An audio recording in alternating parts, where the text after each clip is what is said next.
Board and share. I did go back to my lesson that I wanted to do for tomorrow, and that process you said in order to get into the vocabulary, I think you went into the vocabulary section, right? The vocabulary tab. Is that correct? And then from the vocabulary hyperlink, you went into days, or did you go into worksheets? Oh, you know what? I just clicked vocabulary and it automatically took me to some worksheets. It did, right? That's what. Yeah, and that I just scrolled down the worksheets, and that's where I found out it was multiple days. There is always an overview of the lesson, one document where you'll see every single day. Trying to find that on this one. Okay. So hold on. It's whatever say. Resources, EL. I just did level read. See, there's some different things you can do. I just did level reading pack. Oh no, actually I did something else. That's not the one I did.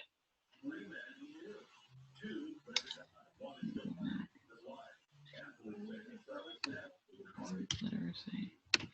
Reading literacy. Resources. This part I did, which was EL. And I don't know, maybe I did this one. I don't know which one I did. Reading A to Z support. Let me just go in a vocabulary book.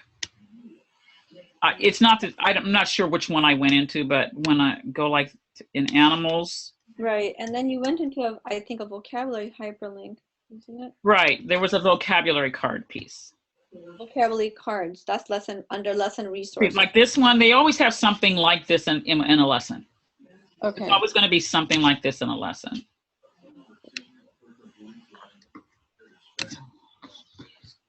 It's also for the crap on my screen.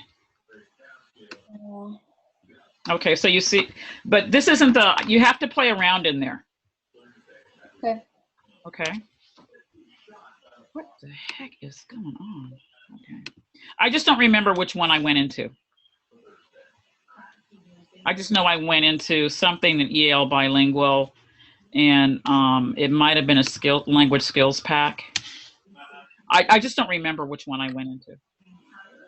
But a language skills pack, if you were to go into something like that, oh, I know, I couldn't get into EL, remember? That was it. Because the 14-day trial said that you couldn't do certain things. So you can go into Common Core and you can pick things to do, but you'll have to play around. I honestly cannot remember what lesson I went into. Okay? But it's there, and you will get vocabulary cards because that's just what they do. I want to get back to my document. Thanks.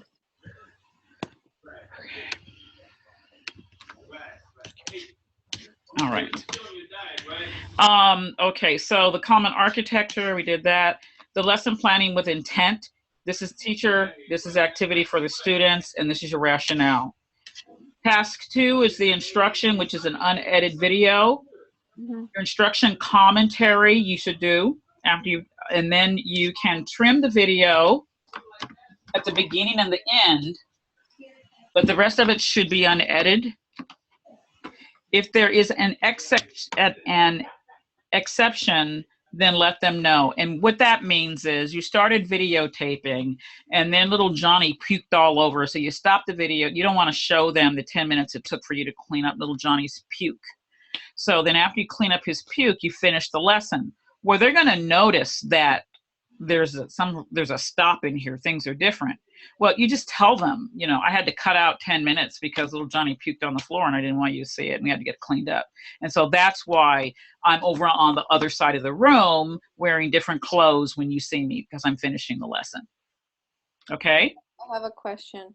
Yes? What if there is an interruption by a child who does not have video permission?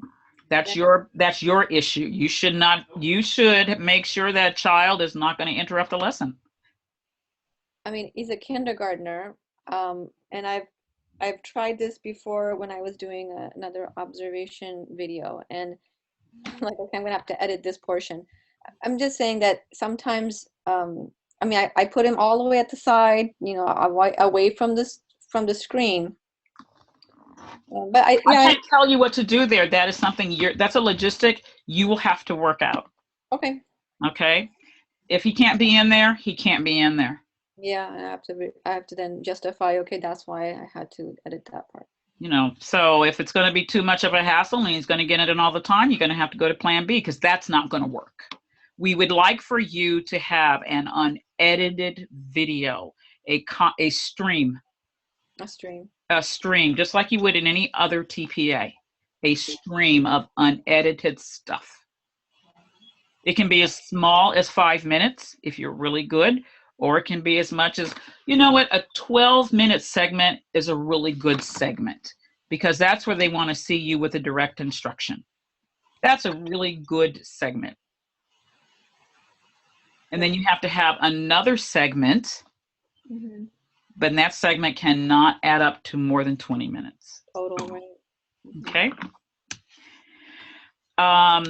Your video can be more than one lesson, meaning more than one day. You can start taping on Monday, and then the second part of the video can take place on Tuesday. So that's interesting. So we could do 2 lessons in one day, technically. That's up to you. Because how are you going to be, says that this will be 2 clips, amount no more than 20 minutes. So say if I did the first lesson in 5 minutes, the next in say another 15 or 14 minutes, then I'm good. But say I do the first lesson day 1, and then the other 2 would be 2. The other section would be day 2. Day 2 and day 3 would be on the second. No, you can only have 2 video clips total. You can do one on day 1 for 10 minutes and one on day 2 for 10 minutes. But you can't do one on day 1 and 2 on day 2. See here, this will be 2 clips amounting to no more than 20 minutes. As little as 5 minutes and as much as 19. I mean, you can have 1 minute if you want to. It can be the same lesson or not. The focus of the clip is described in the handbook. You only get 2 clips. If you do 3 clips, they're going to ding you. You're going to do that whole section over again.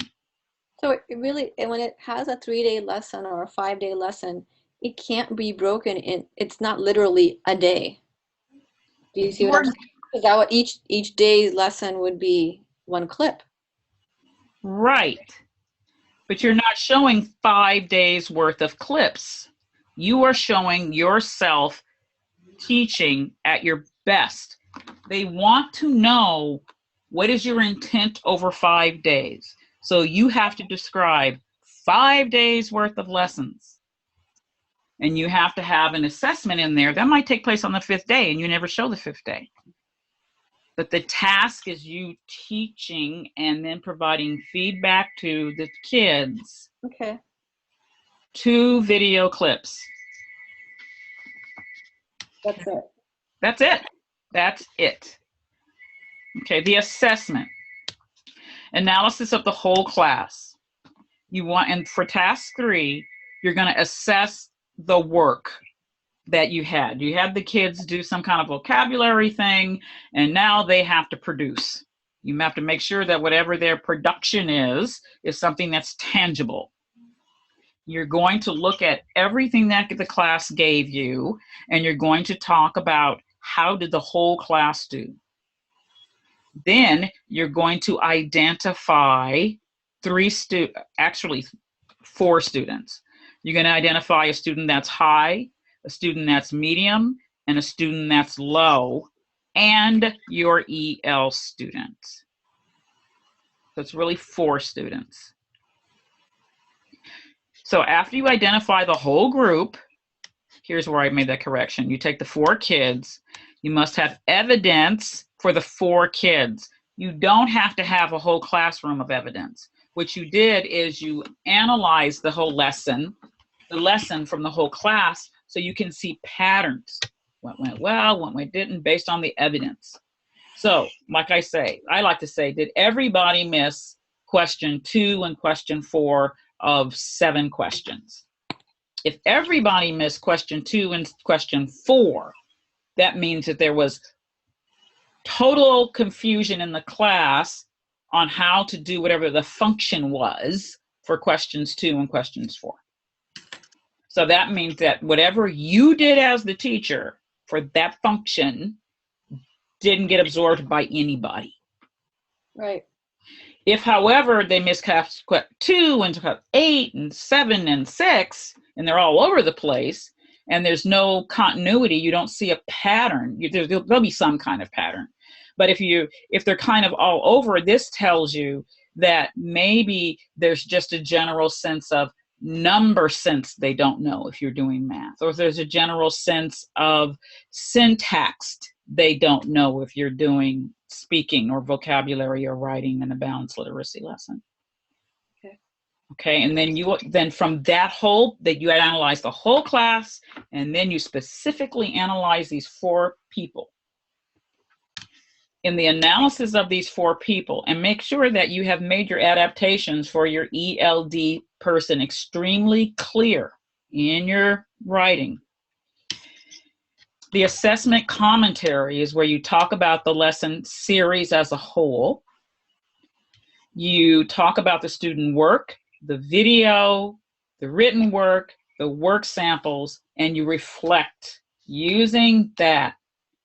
How does this inform you so that you can, number 1, remediate the students that didn't understand, or stretch if everybody passed, maybe the lesson was too easy.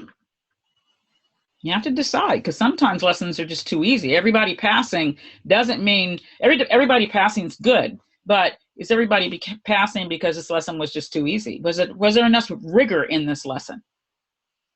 You have to ask yourself, did I put enough rigor? Not that you want people to not pass, but you want a challenge in there. You want to stretch. There should be some kids that don't pass in a stretch. Not because they're bad kids or stupid kids. It's just that it's a stretch and they haven't made the leap yet. You want to have a spread out of kids. If all of them pass, you really have to look and see, was it too easy? But that's up to you. You got to talk about the next steps. How are you going to help these kids? Mm-hmm. Okay. Right. What you did in your performance. And then, still in task 3, you're going to videotape yourself talking to these kids about the stuff that they did. These videos are not part of the lesson. Okay, so that when you do the analysis, you're going to reflect on everything, and then you have the opportunity here to you want to engage with the students around their work, and you want to demonstrate. You can't just say, I'm going to talk to this kid about X. You have to say, I sat down with John and I presented it differently to him doing this, and we talked about this. If you're going to do a transcript, you can audio, you can video. If the video is garbled, you have to write a little bit of transcript so that the evaluator will know what was said. You need to let the evaluator know when you write something down, say that's going to be like 2 minutes into the tape, so they'll know what that means, and they're just not kind of looking for it. Okay, the special needs kid, you're going to make the adaptation, but it doesn't have to be addressed in the video. You just have to say you made this adaptation. Okay, so then you have your rubrics, and the rubrics are in 5 levels. Are you okay right now on tasks 1 through 3 as an overview? I'm kind of confused still that you're saying that some things have to be in the video, some things don't have to be in the video, but they're going to be evidenced by or documented by my writing, saying like if I'm for the planning or the reflection for the assessment portion. So the video again is not me actually teaching a 3-day lesson. No, it's not. The video is actually my best teaching for those in the 3 lessons. I would make it my best teaching in those 3 lessons. Mm-hmm. Right, and it can only be, again, 2 clips, 2 video clips, no interruptions, you know, unless it's, you know, something that's uncontrollable circumstance or something. But otherwise, it can only be 2 clips, and that's it. That's it. And totaling 20 minutes total. Mm-hmm. It's the commentary portion is my. Oh, I'm going to talk about that. I'm going to talk about, right now I'm giving you an overview. Okay. I'm going to give you a new overview. Okay, blah, blah, blah. The rubrics. Any other questions? No. Okay. I'm looking at my time. Okay. In the rubrics, there are 5 levels for every rubric. Unfortunately, when they show us the document I'm going to show you has some blended rubrics, blended levels. They blended levels 1 and 2 because that means you didn't pass. And then they blended levels 4 and 5 because that means you did pass. Your goal is to never get below 3. You have to get 49 points out of all of these rubrics have to add up to no less than 49 points when they add up all your stuff. So it's possible for you to get a 1 on one rubric and for you to get a 5 on another rubric, and that averages out. But you don't want to do that a lot because you won't get your 49 points. Okay. So the first 3 tasks have the same architecture. To think about the term of response to blah, blah, blah, blah. For you to think about how the rubric works, levels 1 and 2 are the beginning, and that's like when you're in term 1. You're learning how to teach, you're emerging, but you're inconsistent, very inconsistent. You don't really know how to apply stuff, but you're kind of experimenting. In other words, we do not want you in front of children as a teacher of record. You're not ready yet. You're an explorer. Or an emerger, right. And we don't want explorers. Level 3 is like beginning term 2, which means you actually are applying and you are not totally consistent, but you have enough consistency that you might be able to squeak yourself in there.